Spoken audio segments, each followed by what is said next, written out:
Mumbai police ने मुहर्रम जुलूस के दौरान जहरीले कैप्सूल बांटने की बड़ी साजिश को नाकाम कर दिया।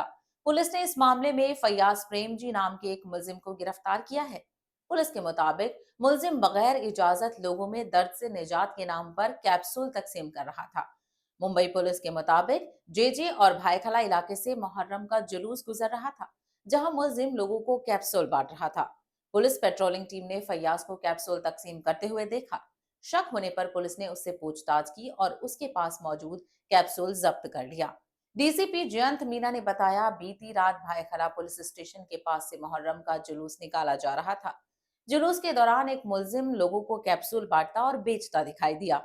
शक होने पर मुंबई पुलिस की पेट्रोलिंग टीम ने उससे पूछताछ की और उसके पास से कैप्सूल का स्टॉक बरामद किया। पुलिस का दावा है कि जांच के दौरान मुलजिम ने माना कि उसने खास तौर पर मुहर्रम जुलूस को निशाना बनाया और इसमें शामिल होने वाले लोगों को नुकसान पहुंचाने की नीयत से कैप्सूल बांट और बेच रहा था।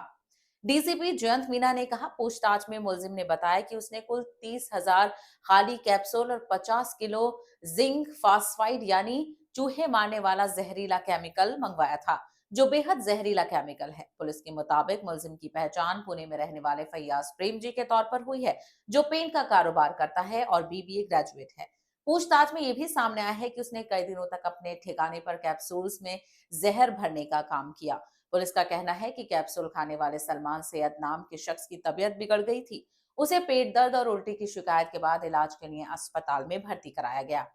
भाईखला पुलिस ने आरोपी टेक भाईखला पुलिस ने आरोपी के पास से 14,900 जहरीले कैप्सूल बरामद किए हैं। हर एक कैप्सूल में करीब 1 ग्राम जिंक फास्फाइड मिलाया गया था। इस मामले को देखते हुए डॉक्टर दीपाश्री पाठक ने बताया कि आखिर क्या है जिंक फास्फाइड।